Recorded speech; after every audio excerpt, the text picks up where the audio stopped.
Pues platiqué estas on demand. Vamos a ir con el siguiente video.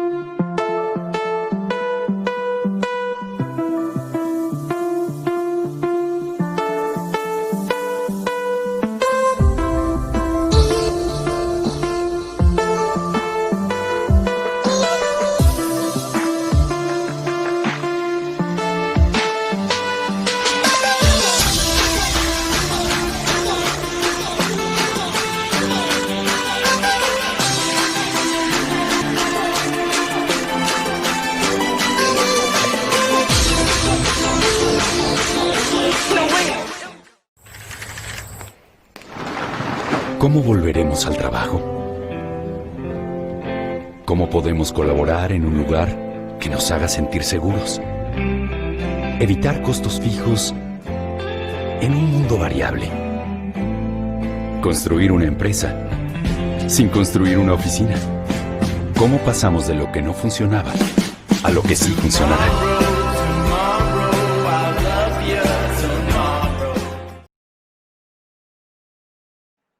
Muchas gracias a Waybook, a nuestro patrocinador.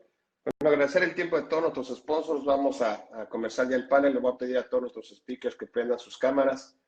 Bienvenido, mi estimado Javier Yaca, de Fibra Monterrey. ¿Cómo estás? Buenos días. Hola Memo, buenos días, muchas gracias por la invitación y muchísimo gusto estar aquí y compartir micrófonos con buenos amigos. Mi estimado Rodolfo Balmaceda, ¿cómo estás, amigo? Muy buenos días, Guillermo. Muchas gracias por la invitación y igualmente muy contento de estar aquí con José Carlos, Javier y Francisco. En Monterrey, Francisco Montalvo, ¿cómo estás? De Krill García Cuellar, Aiza y Enríquez. Gracias, Memo. Muy bien, buenos días a todos y me sumo al agradecimiento por la invitación y por la oportunidad de compartir este panel con Rodolfo, Javier y José Carlos. Encantado. Bueno, nuestro moderador es José Carlos Alemán de Sila. ¿Cómo estás, mi estimado? Muy bien, mi querido Memo, también encantado y siempre es un honor compartir con estos cracks del real estate, Rodolfo, Francisco y Javier, por supuesto. Mil gracias por la invitación a moderar este panel. Tenemos un tema bastante importante para desarrollar y estoy seguro que tocaremos todos los temas importantes para que la audiencia pueda tener toda la información. Yo me voy a desconectar y regreso con ustedes. El panel es tuyo, mi estimado. Muchísimas gracias. Muchísimas gracias. Bueno, pues antes de iniciar, me encantaría que cada uno de nosotros se presentara de manera muy breve, en algunos segundos, menos de un minuto quizá, qué hacen, más bien cuál es su empresa y cuál es su posición dentro de ella. Creo que pega más valor que el presentarlos yo mismo. Entonces, si quieres, arrancamos contigo. ¿Qué te parece? ¿Perdón? ¿Conmigo? Te perdí, es que no supimos quién dijiste, no te escuché. Perdón, había dicho Rodolfo, no sé si ahí me escuché. Ya, es que justamente cuando dijiste el nombre te perdimos. Muchas gracias, José Carlos. Pues mira, soy el director general de Fibra Upside. Fibra Upside se colocó en bolsa en junio del 2018, acabamos de cumplir, tenemos poco más de dos años que colocamos los certificados en bolsa. Somos una fibra que arranca de cero, básicamente creada para desarrollar bienes inmuebles industriales. Nuestro concepto original o nuestro propósito original era fundamentalmente hacer desarrollos enfocados a empresas pequeñas y medianas que estuvieran en sectores de alto crecimiento, digamos, con un potencial para formar parte de estas cadenas de valor globales. Digamos que ese era nuestro objetivo de mercado, digamos, de target de mercado, pero el fondo, el core de haber creado esta fibra de desarrollo es para compartir con los inversionistas el rendimiento de los beneficios de todas las etapas de valor que se generan en el desarrollo de los bienes inmuebles, en este caso industriales, ¿no? Yo diría eso como introducción. Gracias, Rodolfo. Pues seguimos contigo si quieres, Javier. Gracias, José Carlos. Buenos días a todos. Mi nombre es Javier Yaca. Soy cofundador y director de operaciones y adquisiciones de Fibra Monterrey. Fibra Monterrey es una fibra diversificada. Invertimos en naves industriales y edificios de oficinas. Salimos a bolsa en diciembre del 2014. Estamos por cumplir 6 años en unas semanas. Particularmente de interés es que fuimos la primera fibra que salió en México con una administración internamente manejada. No hay pagos de comisiones, tenemos un gobierno corporativo muy alineado con nuestros inversionistas. Hemos hecho 4 emisiones de capital subsecuentes y recientemente una emisión de deuda pública, y tenemos un valor de activos de alrededor de 20,000 millones de pesos actualmente, con presencia en 13 mercados en 9 estados de la República Mexicana. Muchas gracias, Javier. Por último y no menos importante. Gracias, gracias, Carlos. Buenos días otra vez. Pues sí, Francisco Montalvo, soy socio de Krill, García Cuellar, Eiza y Enríquez. Somos un despacho de abogados, un despacho muy enfocado en el aspecto transaccional con nuestros clientes, acompañarlos en sus operaciones importantes. También un despacho totalmente comprometido con la especialidad. Entonces estamos divididos en áreas de práctica. Yo formo parte del equipo de inmobiliario y ambiental. Y bueno, pues digo, específicamente con las fibras, por ejemplo, como despacho, pues nos ha tocado armar algunas fibras, y que esa es una parte de ese trabajo lo hace el equipo de mercado de capitales, por ejemplo, pero nosotros en inmobiliario, pues todo el componente inmobiliario de aportar los inmuebles a los fideicomisos y después en las operaciones del día a día, ¿no? Apoyarlos y acompañarlos en adquisiciones, en financiamientos y en el trabajo, toda la parte inmobiliaria de la fibra, que son todas sus operaciones, ¿no? Fibras, secades, etcétera. Entonces, encantado de compartir el panel con todos ustedes. Muchas gracias. Muchísimas gracias. Bueno, pues mi nombre es José Carlos Alemán. Yo soy quien lidera las operaciones de Sila en México y, bueno, como muchos tienen conocimiento, somos una empresa que provee información a través de una plataforma tecnológica. Entre ellas, entre este tipo de información, bueno, cubrimos la parte industrial, que es justamente lo que se va a tratar este panel, y cómo ha sido el comportamiento, pero nos vamos a enfocar mucho en el tema de tendencias, porque yo creo que los 3 participantes de hoy tienen muchísimo que agregar en el tema de las tendencias, lo que se viene. Y bueno, arrancamos con esto sin más. Déjenme dar un contexto bien rápido y una especie de comparativa, ¿no? El market cap hoy de las fibras representa más de 240,000 millones de pesos. Son 15 fibras listadas, alrededor de 1,700 propiedades, con un GLA total cercano a los 27 millones. Esto en comparación con Estados Unidos, que creo que es una referencia desde hace mucho tiempo, pues todavía tenemos muchísimo de dónde cortar, mucha tela de dónde cortar, ¿no? En Estados Unidos, solo por poner una comparativa, hay 1.1 billones de dólares representan estos market cap. Hay 200 fibras listadas, más de 300,000 propiedades y bueno, un número muy impresionante de metros cuadrados en GLA que ya están muy activos de aquel lado, ¿no? Entonces, déjenme arrancar con esta pregunta, y esto yo lo dirigiría a Rodolfo y a Javier. Sabemos que la mayoría de las fibras tuvieron recientemente más de resultados del tercer trimestre. Yo preguntaría, desde su perspectiva, ¿cuáles fueron algunas de las métricas o indicadores más destacados en caso, por ejemplo, de Fibra Monterrey, que es una fibra diversificada, considerar solamente el portafolio industrial, ¿no? Y digo, los dejo un poco abierto el tema de los indicadores. Me encantaría que nos compartieran cuáles de ellos fueron los más destacados. Si quieres, arrancamos en el mismo orden, si no les importa. Rodolfo. Claro que sí, José Carlos, te agradezco muchísimo. Mira, este año ha sido, pues desde luego, sui generis, porque si bien el índice de las fibras ha superado al índice de la bolsa, te diría que el comportamiento ha sido distinto, porque el impacto para las distintas fibras pues ha sido distinto. No es lo mismo el impacto que tuvieron las fibras hoteleras o las de centros comerciales, que tienen componentes de centros comerciales, con las fibras industriales que han mostrado una mayor resiliencia ante esta crisis. En el caso yo te diría que de las fibras industriales, por ejemplo, se han visto menos afectadas por el hecho de que la actividad industrial ha crecido. Al mes de julio creció un 7%. Lo que es la producción industrial. La actividad industrial decreció, pero básicamente por la caída del sector construcción. Sin embargo, en el caso de las fibras industriales, pues los dividendos que han pagado o el retorno de dividendos ha sido mayor a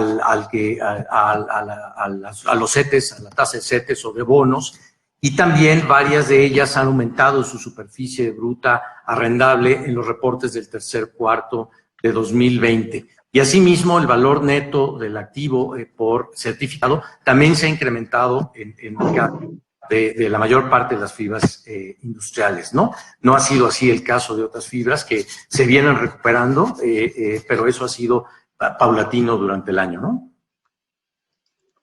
Muchísimas gracias por este contexto. Javier, ¿qué opinas?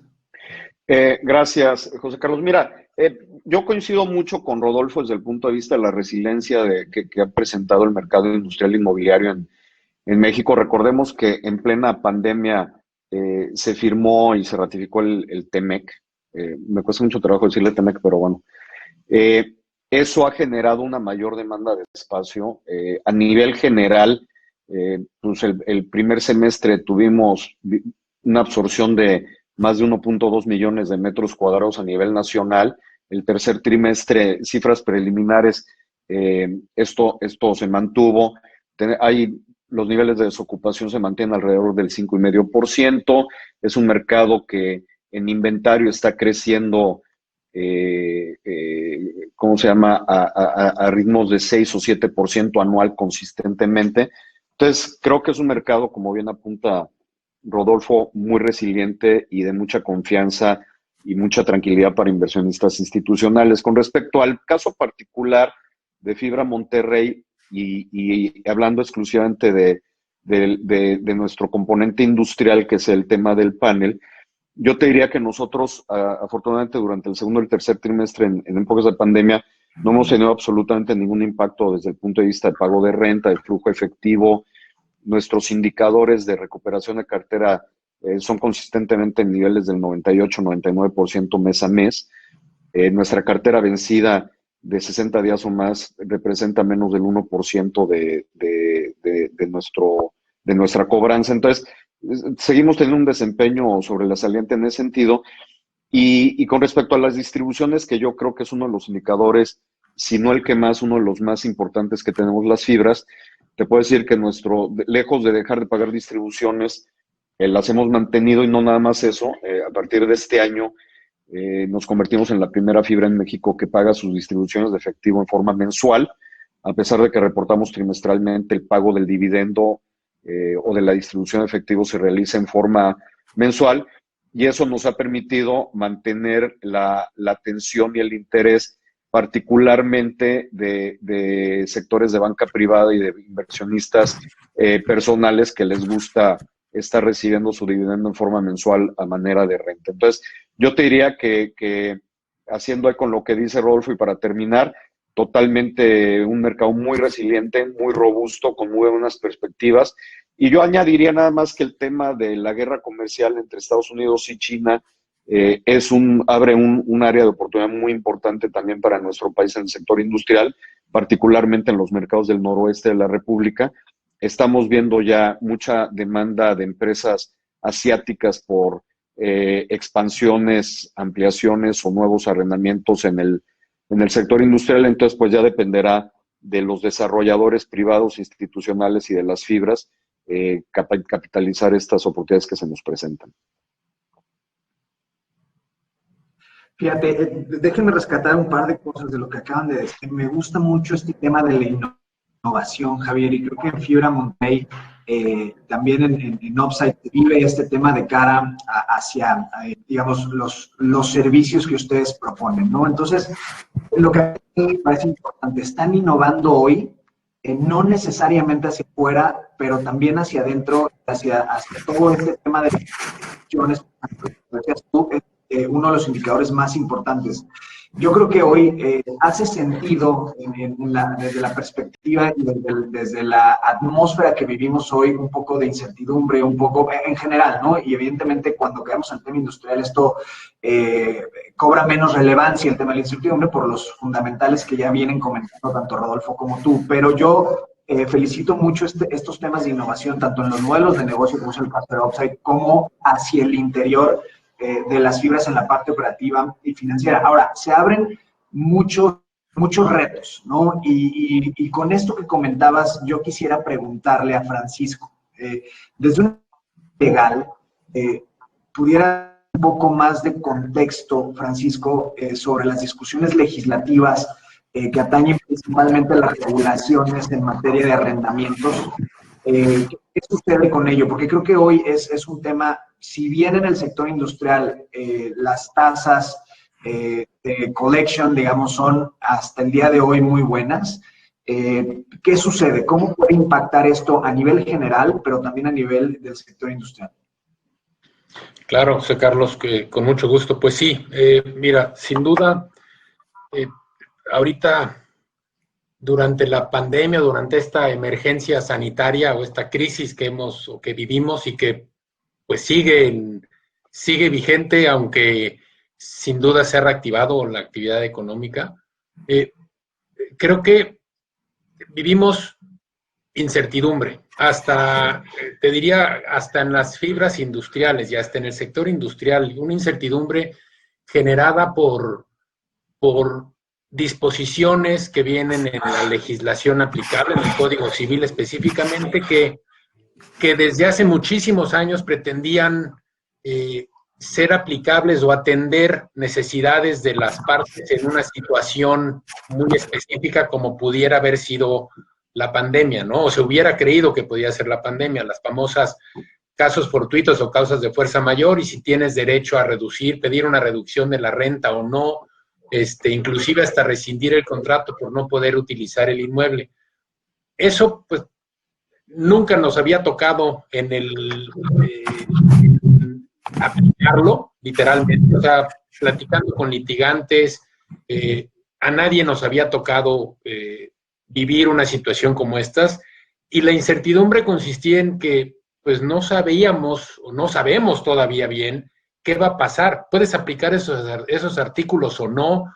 En un momento dado, pues pareciera que los puedes aplicar, pero realmente aplican a un caso específico como este que estamos viviendo, porque el impedimento para utilizar el inmueble, pues a lo mejor no hay impedimento para utilizar el inmueble, el impedimento está en hacer negocio porque no eres necesariamente una actividad esencial, pero puedes usar el inmueble para otra cosa en un momento dado, ¿no? Entonces, había mucha incertidumbre y bueno, ¿qué es lo que puede pasar?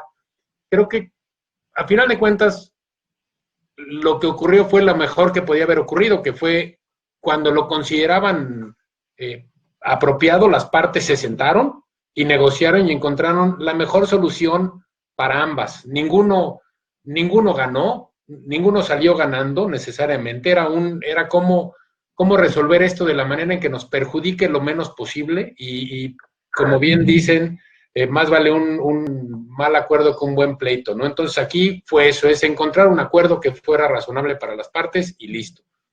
La reacción a eso pareciera que va a ser o empezó a hacer el querer regular esta situación. Hemos visto iniciativas de ley en algunos casos ya hasta decretos de reforma de Código Civil, en donde se habla específicamente de la pandemia y pretendiendo atender esta situación específicamente. Desafortunadamente, no han aclarado ni dado soluciones claras al problema.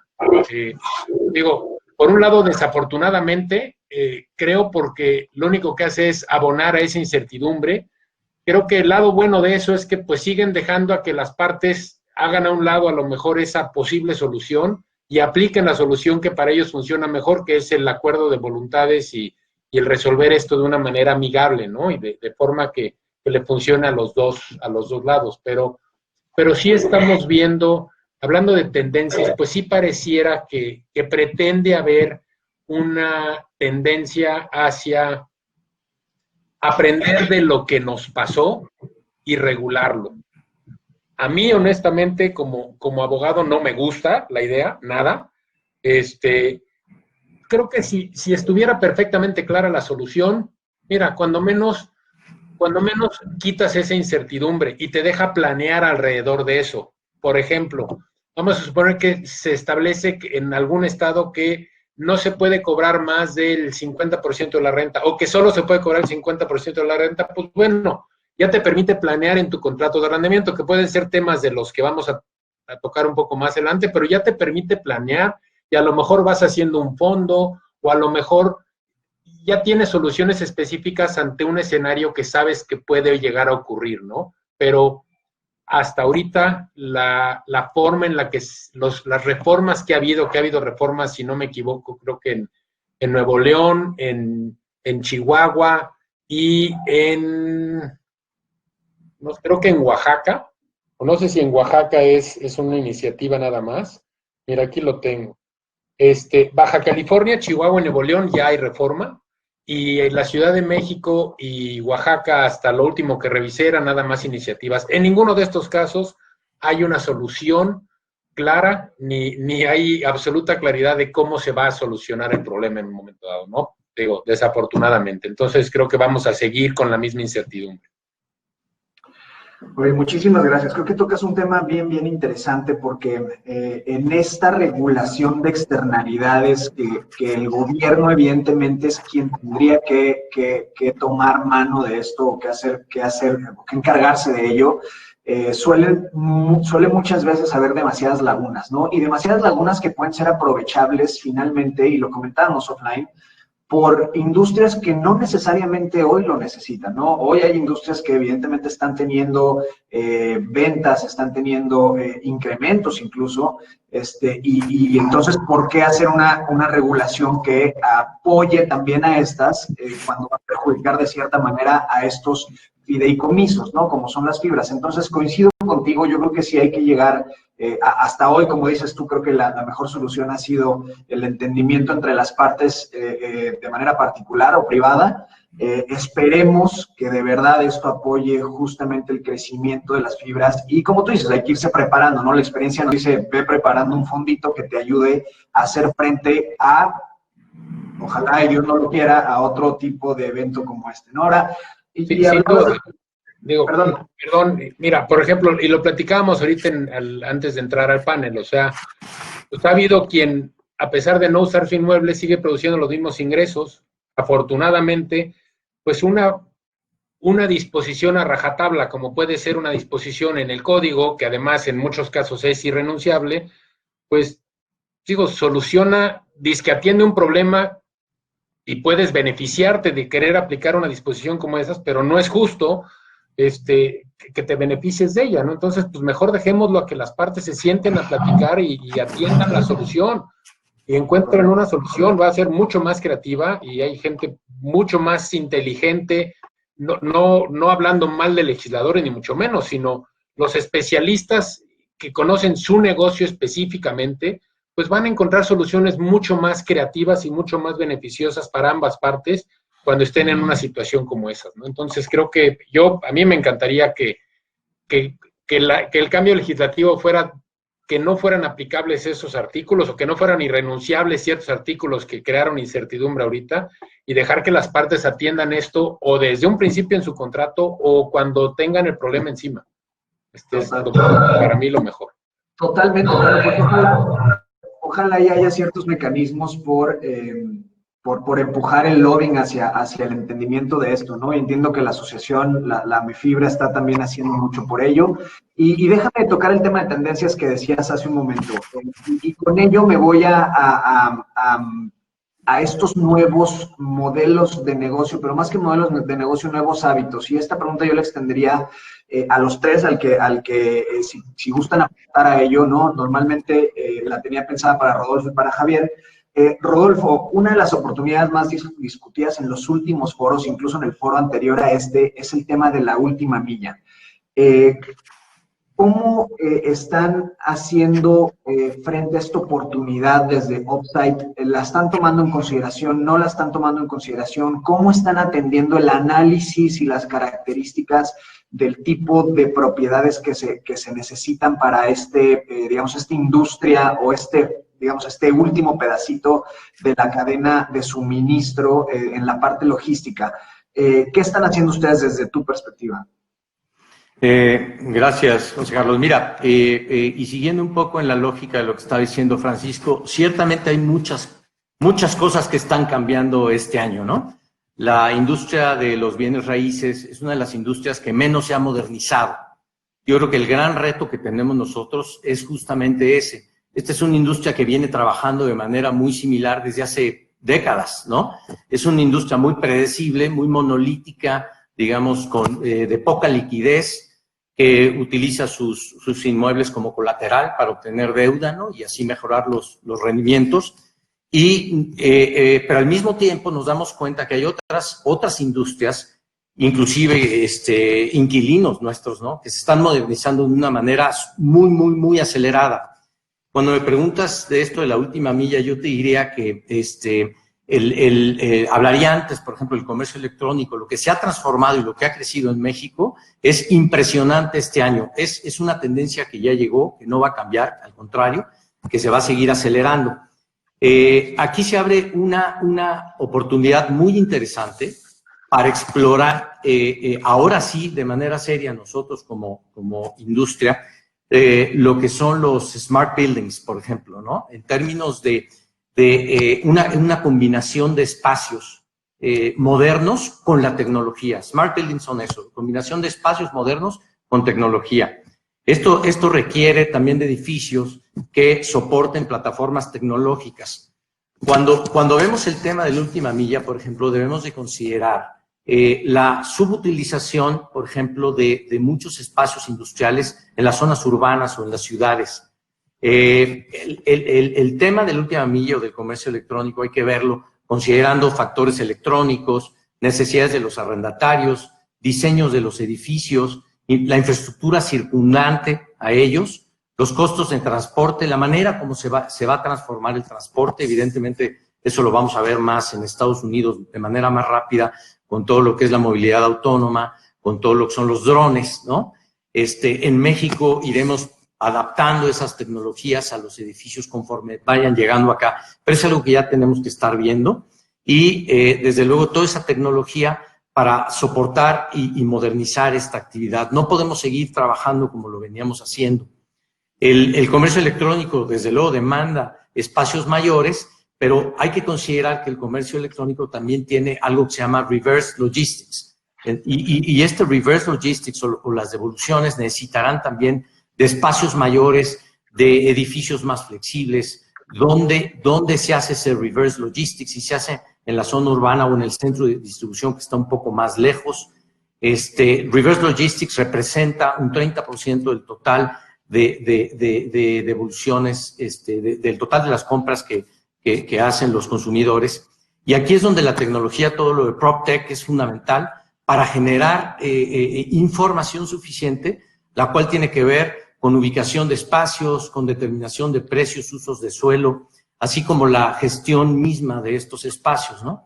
Entonces, el sector inmobiliario sí enfrenta aquí un gran reto de modernización, que hasta hoy no lo hemos visto, pero evidentemente que existen ya varios de nosotros que estamos ya interesados en meternos en este proceso, ¿no?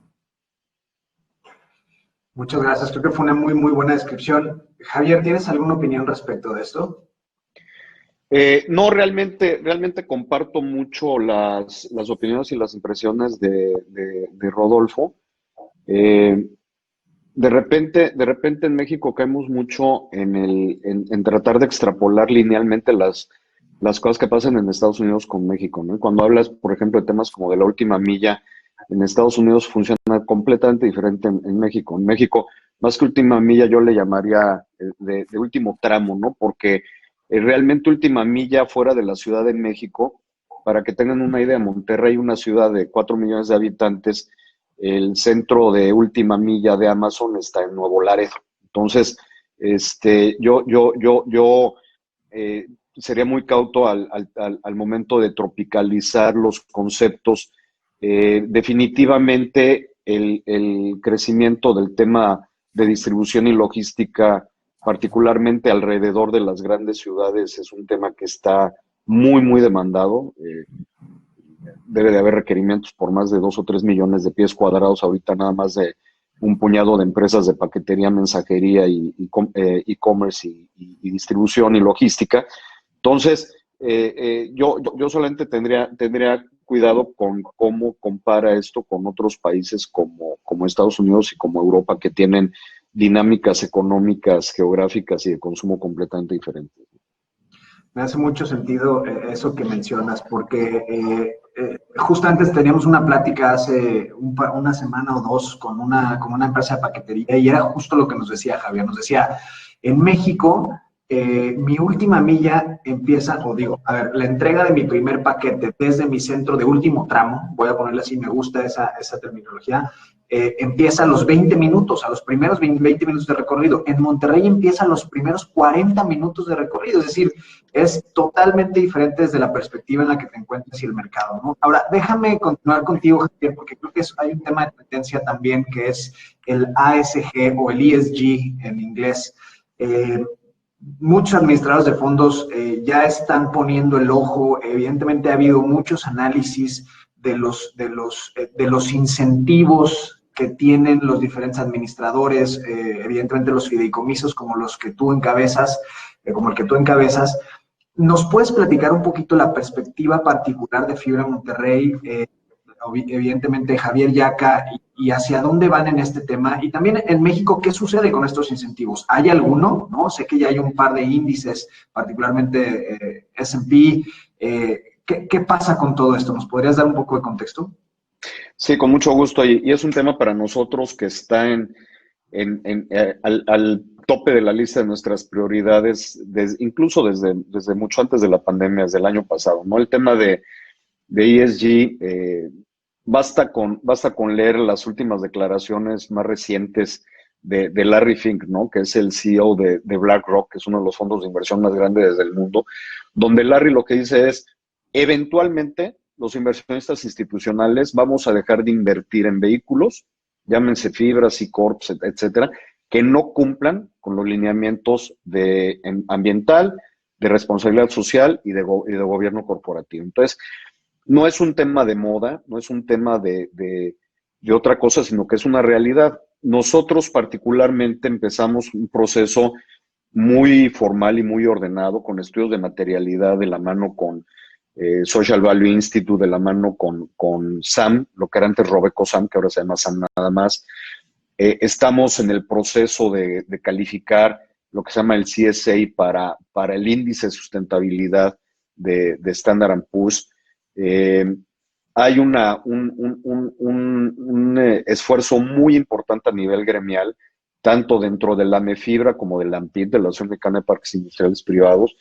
Nosotros formamos parte en ambas organizaciones de los comités de ESG, y definitivamente es algo que llegó para quedarse, y nosotros desde el punto de vista de inversionista institucional y de empresa pública, no somos ajenos a eso, y estamos conscientes de que eventualmente las empresas, no hablemos nada más de inversionistas, de los usuarios, de los inquilinos, va a llegar un momento en que los inquilinos te van a dejar de rentar espacios si no cumplen con normas de sustentabilidad, si tu empresa no cumple con normas de responsabilidad social, si no hay un gobierno corporativo alineado, transparente, si tu reporteo no es perfectamente transparente y cristalino. Nosotros, el compromiso que hemos adquirido en este tema es muy serio. Te pongo un par de ejemplos, o algunos ejemplos. En el tema de sustentabilidad, nosotros adquirimos el compromiso que durante el 2021 todo el personal de Fibra Monterrey que tenga que ver con operaciones y adquisiciones a nivel operativo de los inmuebles tiene que tener la acreditación del LEED Green Associate y eventualmente del LEED AP. A partir de enero del 2022 no vamos a contratar empresas, ni property managers, ni proveedores de servicios que no tengan la acreditación del US Green Building Council.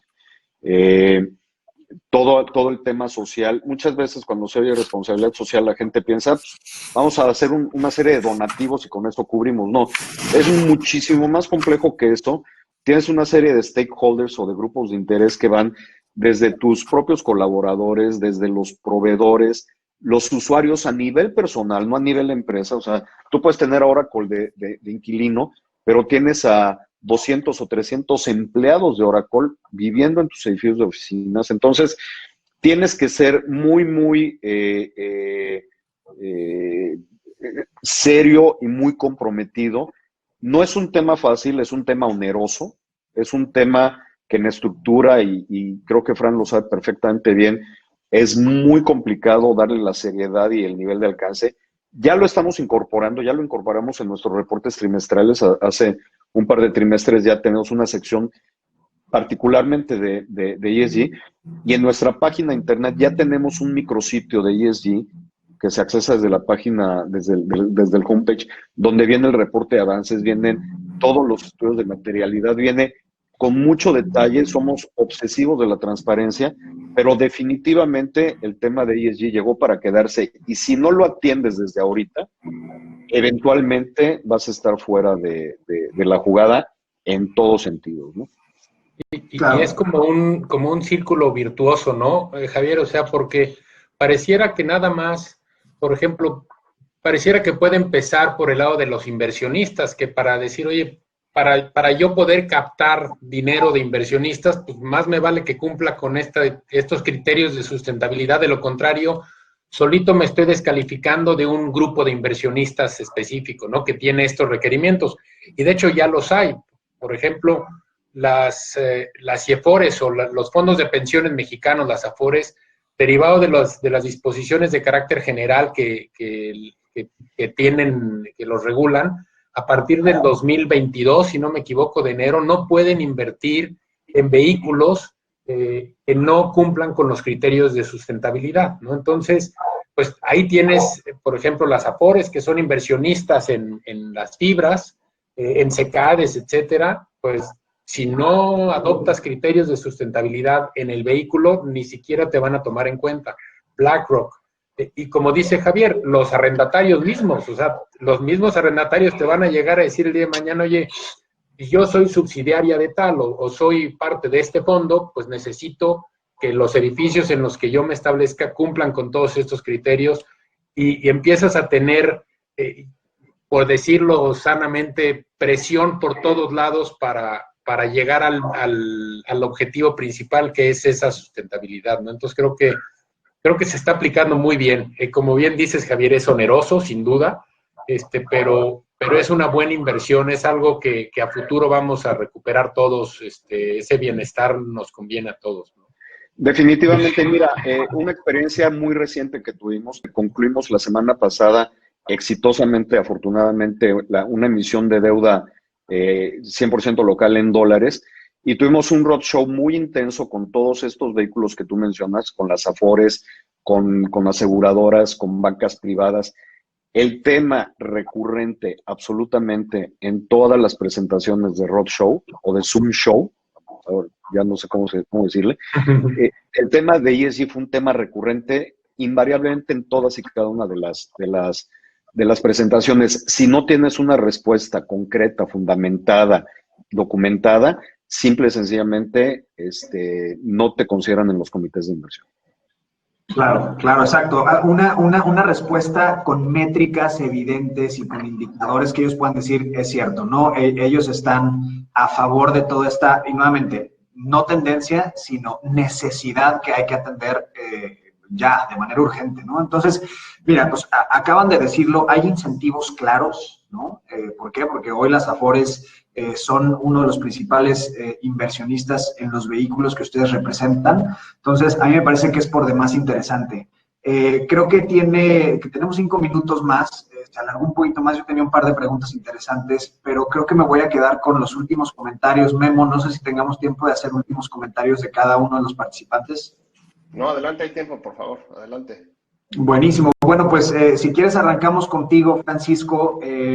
No sé si quieras darnos desde una perspectiva legal tus últimos comentarios en términos de cómo podemos proteger justamente el patrimonio de estos fideicomisos desde donde tú les das servicio. Pues mira, José Carlos, creo que, pensando específicamente, creo que puede haber varios frentes para proteger los patrimonios, obviamente, ¿no? Pero específicamente pensando en la pandemia, creo que todavía es temprano para entender o tener claridad si va a haber cambios en los arrendamientos. Creo que, sin duda, lo primero que estábamos viendo era, por ahí de distintos foros, pues no sé si las rentas variables llegaron para quedarse y para ser aplicables en arrendamientos de otra naturaleza y no nada más los típicos arrendamientos a lo mejor de retail. A lo mejor pensar en una renta mínima y una renta variable.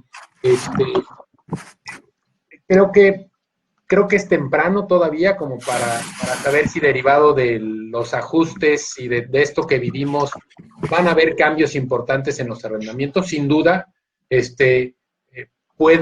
podrías a lo mejor pensar el arrendatario va a preferir flexibilidad para salirse o para cortar los periodos de arrendamiento, lo cual choca absolutamente con el deseo del arrendador, que es tener arrendamientos a largo plazo, porque luego los usas como garantías, ¿no? Entonces, creo que ahorita para esos efectos estamos temprano. Sin duda, regresando al tema de ESG, ahí sí es en donde va a haber mucho mayores obligaciones para los arrendatarios también, asegurarse que los arrendatarios cumplen con estos criterios, que cuidan los edificios, o sea, no nada más mucha mayor supervisión por parte del arrendador de operaciones de los arrendatarios en cumplimiento con políticas de sustentabilidad, que seguramente, eso sí lo estamos viendo, sino también las obligaciones per se del arrendatario que van a escalarse para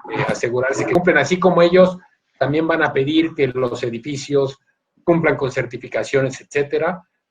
También va a haber obligaciones a cargo de ellos mayores para estar seguros que se cumplen con estos criterios de sustentabilidad, ¿no? Claro. Pasamos con Rodolfo para sus últimos comentarios, pero déjenme hacer un paréntesis porque acabas de tocar un tema interesante en términos del ASG, es las primas. Uno de los datos interesantes detrás de todo esto es que las primas por asegurar las propiedades están creciendo a un ritmo del 10% anual, ¿no? ¿Por qué? Porque, como decía Javier, en estos roadshows a donde vas con asegurados, lo primero que te dicen es, oye, yo te voy a asegurar, pero sí quiero saber que estás comprometido con esto, porque evidentemente todo el cambio climático nos está forzando a premiar, ¿no? Este tipo de inversiones con estas certificaciones. Lo dejo por aquí, eso está detrás de todo esto. Rodolfo, tus últimos comentarios. Sí, mira, gracias, José Carlos. Yo sí, coincido plenamente con lo que dijeron de este tema de ASG. Todas las fibras estamos trabajando en ese sentido y tendremos un manual que va a guiar todos esos indicadores con los que vamos a cumplir. Yo te diría que una pregunta importante que deben hacerse los responsables de las inversiones institucionales está relacionada con la selección de activos que sean menos sensibles al deterioro del riesgo país, de una situación fiscal endeble que tenemos en México y de una recuperación doméstica que va a ser lenta y prolongada comparado con las economías, el resto de las economías del mundo. Por lo tanto, las fibras considero que representan un vehículo muy interesante un vehículo de inversión muy interesante. Es diversificado, que me parece que está subvaluado. Deberían los inversionistas fijarse en estos temas, sobre todo de cómo se vuelve en una inversión muy defensiva ante el deterioro del riesgo país. Y hay que preguntarse también a la hora de invertir, cuáles son las fuentes de un riesgo sistémico. Me parece que las fibras es una posibilidad de diversificación o una clase de activo que satisface esta necesidad al tiempo que permite el desarrollo de infraestructura de alta calidad en nuestro país, ¿no?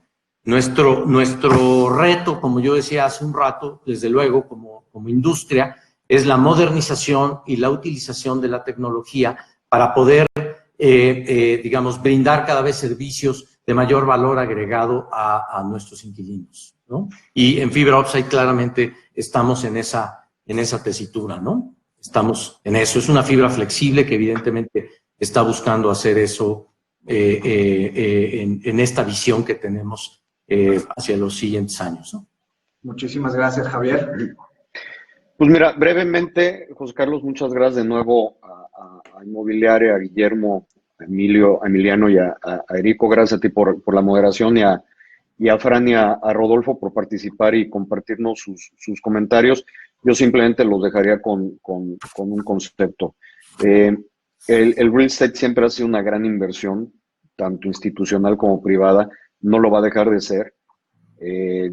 Hay ciclos de mercado, como todo, algunas veces muy profundos, como el que estamos viviendo en el tema oficinas actualmente para abajo, muy positivo para el tema de industrial para arriba. Los fundamentales son de largo plazo.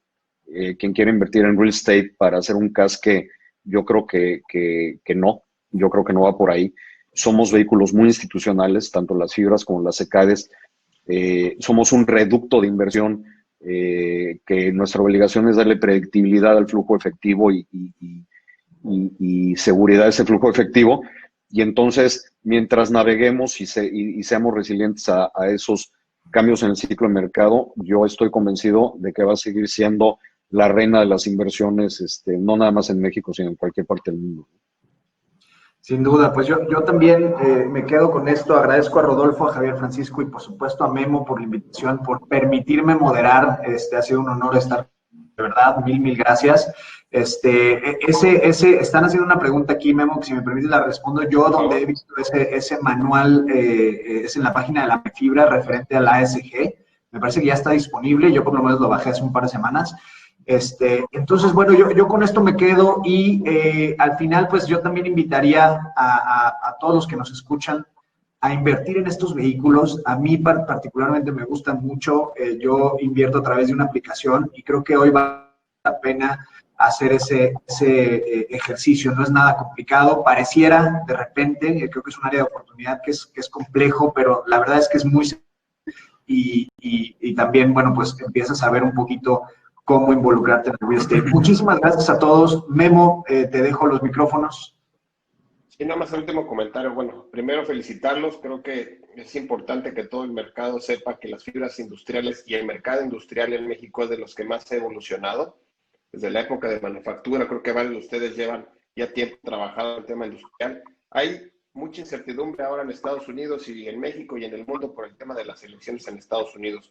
La verdad, decía ayer un buen amigo, Eduardo Güemes, que todos conocen bien, que decía, ¿cuál es el presidente que más le conviene a México? Pues yo creo que el que más le convenga a Estados Unidos, ¿no? Porque al final, en el tema industrial, fue el que se podría haber afectado si es que hay una recesión en Estados Unidos. Y comentarle al público que todo el mercado industrial en México, y sobre todo ustedes que están trabajando en esto, con la información que dieron, es una prueba totalmente fehaciente de que el mercado industrial en México ha evolucionado y en el tema financiero está perfectamente apalancado con estas empresas tan profesionales como la de ustedes. Agradecerles el tiempo, me va a dar mucho gusto verlos pronto, ya voy para Monterrey, entonces, Javier, por allá nos vemos. Gracias. Con mucho gusto. Gracias, Guillermo. José Carlos, Javier, Francisco, gracias a todos. Gracias. Adiós. Un abrazo a todos. Hasta luego. Igual. Gracias a ustedes. Gracias.